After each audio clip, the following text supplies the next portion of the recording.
August 8. మీరైతే ఎట్టివారిని గూర్చి అయినను నిరాశ చేసుకొనక, మీ శత్రువులను ప్రేమించుడి, మేలు చేయుడి, అప్పు ఇయ్యుడి. అప్పుడు మీ ఫలము గొప్పదై ఉండును.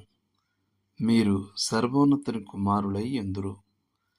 ఆయన కృతజ్ఞత లేని వారి ఎడలను, దుష్టుల ఎడలను ఉపకారి అయి ఉన్నాడు. లూకా 6:35. మన ప్రభు యొక్క ఈ ఆజ్ఞలు మార్పు చెందిన మరియు చెందని అందరి మనుషుల పట్ల మన ప్రవర్తనకు సంబంధించినవి. కానీ మనం వాటిని ముఖ్యంగా క్రైస్తవుల మధ్య జరిగే ఆర్థిక లావాదేవీల గురించి ఆలోచిద్దాం. విశ్వాసుల మధ్య అత్యంత తీవ్రమైన వివాదాలు కొన్ని డబ్బు విషయాల వలనే తలెత్తుతాయనేది విచారకరమైన సత్యం. అలా ఉండకూడదు.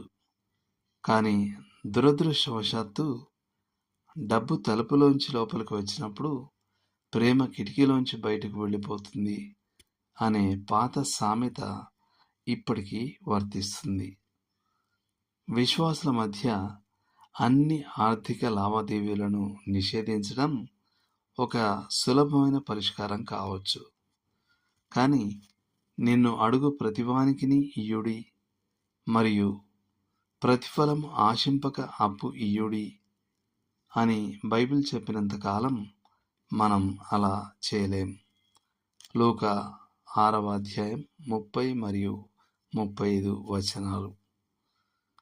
కాబట్టి మనం వాక్యానుసారంగా జీవిస్తూనే వివాదాలను మరియు స్నేహ సంబంధాలు దెబ్బతినకుండా ఉండేందుకు వివిధ మార్గదర్శకాలను అనుసరించాలి.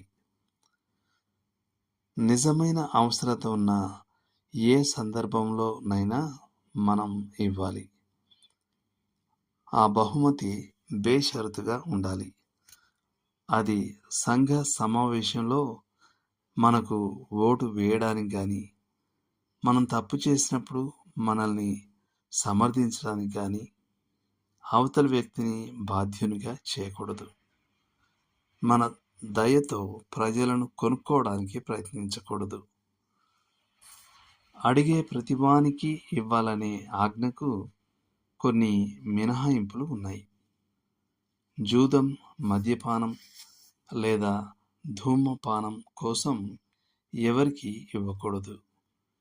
మనుష్యుని ధనాపేక్షను సంతృప్తిపరిచే ఏదైనా అవివేకమైన, త్వరగా ధనవంతులయ్యే పథకానికి మనం మద్దతు ఇవ్వకూడదు.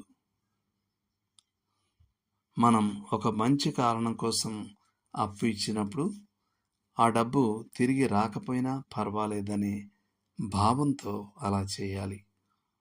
తిరిగి చెల్లించకపోవడం మన స్నేహాన్ని ప్రభావితం చేయకూడదు, మరియు మనం ఆ అప్పుపై వడ్డీ వసూలు చేయకూడదు. ధర్మశాస్త్రం క్రింద జీవిస్తున్న ఒక యూదుడు తోటి యూదుని నుండి వడ్డీ వసూలు చేయలేకపోతే, కృప కింద జీవిస్తున్న ఒక క్రైస్తవుడు తోటి విశ్వాసి నుండి వడ్డీ వసూలు చేయడం ఎంత తక్కువ. లేవికాండం 25:35-37.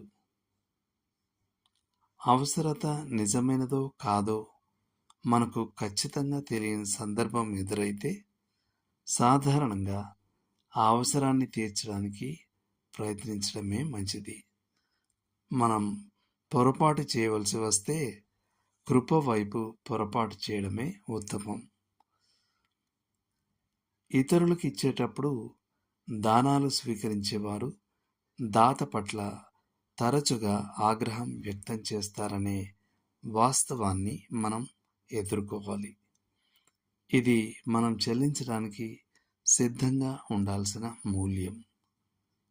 ఒకసారి డిజ్రేలీకి ఒక వ్యక్తి తనను ద్వేషిస్తున్నాడని గుర్తు చేసినప్పుడు ఆయన ఇలా అన్నాడు: ఎందుకో నాకు తెలీదు, నేను ఈ మధ్య అతని కోసం ఏమీ చేయలేదు.